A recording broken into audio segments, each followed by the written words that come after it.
अस्सलाम dear students, welcome to learning with Mutahir. आज जो हम डिस्कस करने जा रहे हैं जी फिन 621 का जीडीपी फॉल 2024। अब वो क्वेश्चन में बता रहा है, कह रहा है जी X Y Z furniture co a small custom furniture manufacture period its financial statement for the year ending 31 December 2023। On review the following discrepancies were noted. ठीक है जी, क्या डिस्क्रिपेंसीज हुई हैं? वो कह रहा है दिसंबर 2023 the company receive advance payment of ₹5 lakh for an order to be delivered on January 2024. The accountant mistakenly record the full amount as revenue. ठीक है जी, वो रेवेन्यू तो रिकॉर्ड अभी कर ही नहीं सकते क्योंकि वो मतलब के एडवांस में आपने पेमेंट रिसीव की, अभी सर्विसेज या प्रोडक्ट उसको डिलीवर ही नहीं की। अब नेक्स्ट वो क्या कह रहा है, on December 30, 2023, the company incurred a raw material cost amount to be 2 lakh furniture that will be completed and sold in 20. However, the accountant incorrectly recorded this amount as an expense. और expense थोड़ी होगा। अच्छा जी, अब वो कह रहा है जी आप ये बताएं इन दोनों केसेस में identify which accounting principle has been violated in each case, पहले केस का भी बताओ और साथ साथ ये भी बताओ discuss the impact of this violation on the financial statement particularly the reported profit for 2020।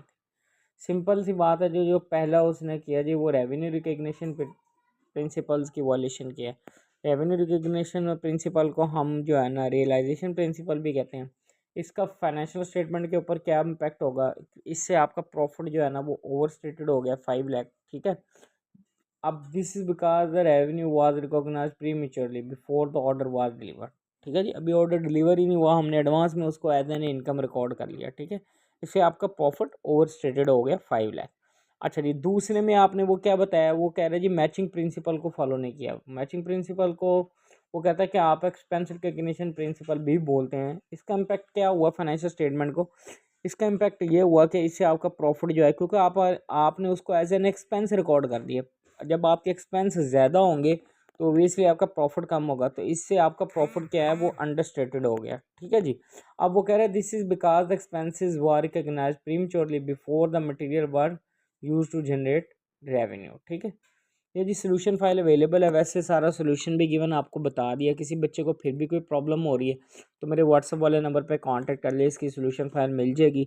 इसके अलावा आप फिन के जितने सब्जेक्ट्स हैं, फिन 611, 622, 623 की असाइनमेंट, फिन 624 की जीडीपी, फिर इसके अलावा एमजीएमटी के, एमजीटी के, एमकेटी, एचआरएम, बीएन के, सीएस, मैथ, इंग्लिश, किसी सब्जेक्ट्स के जीडीपी या असाइनमेंट सोल्यूशन चाहिए तो मेरे व्हाट्सअप वाले नंबर पे कांटेक्ट कर ले। प्रोजेक्ट या इंटर्नशिप रिपोर्ट के हवाले से किसी बच्चे को प्रॉब्लम आ रही है तो वो भी डिस्कस कर ले।